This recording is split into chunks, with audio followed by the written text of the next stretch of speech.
అందరికీ నమస్కారం. నేను అరవ శ్రీధర్, రైల్వేకోట జనసేన పార్టీ ఎమ్మెల్యేగా ఉన్నాను.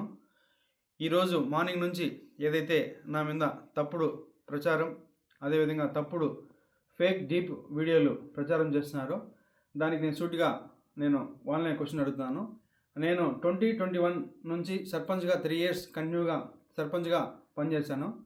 సర్పంచ్గా పనిచేసేటప్పుడు నా విలేజ్లో కావచ్చు, లేకపోతే పక్క పంచాయతీలు కావచ్చు, మండలంలో కావచ్చు, ఏ రోజైనా శ్రీధర్ ఇలాంటి తప్పులు చేస్తాడు, శ్రీధర్ పలానా తప్పులు చేస్తాడు, తప్పుడు వ్యక్తి అని నిరూపించండి.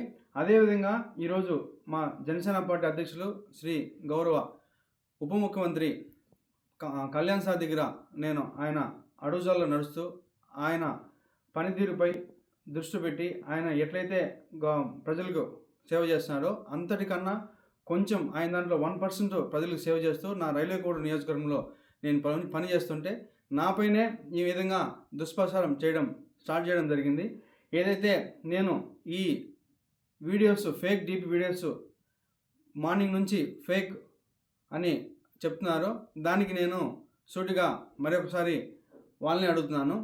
ఈ 1.5 year నుంచి నేను చేసా అంటున్నారు కదా, నేను లాస్ట్ 6 months నుంచి నన్ను ఇట్లే హరాస్మెంట్ చేస్తూ ఉంటే మా అమ్మ పోయి పోలీస్ కంప్లైంట్ కూడా ఇచ్చింది. కావున దానికి కూడా మళ్ళీ కూడా నేను దీని వెనక ఎవరున్నారు, ఎవరైతే ఈ వాంటెడ్గా చేస్తున్నారో కూడా నేను చట్టపరంగా కోర్టు నుంచే ఎట్లయితే దానికి తగిన చర్యలు తీసుకోవాలో అదేవిధంగా చర్యలు తీసుకొని. నమస్తే, నేను మీ నాగేంద్ర.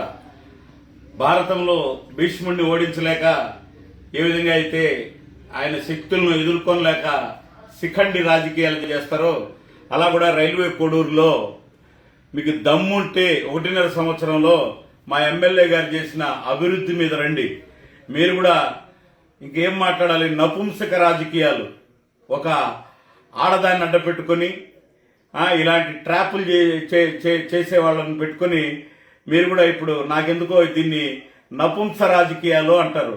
శిఖండిని అడ్డపెట్టుకొని కాదు, దమ్ముంటే మీరే రండి.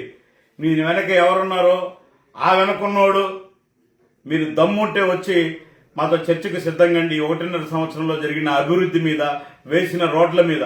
అంతేగాని ఇక్కడ మా పార్టీకి మా నాయకుడికి మచ్చ తెచ్చే విధంగా ఇలాంటి నపుంసక చేష్టలు, బృహన్నల చేష్టలు చేయొద్దని చెప్పి తెలుసుకుంటూ ఇప్పటికైనా మేము ఒక్కటే చెప్తున్నాం, మీ వైసీపీ వాళ్లకు సూటిగా ఇలాంటి కొర్జా రాజకీయాలు సాలించి మీకు ఏదైనా ఉంటే ధైర్యంగా ఏ విషయంలో అయినా చర్చకు రావాలని చెప్పి కోరుకుంటున్నాం.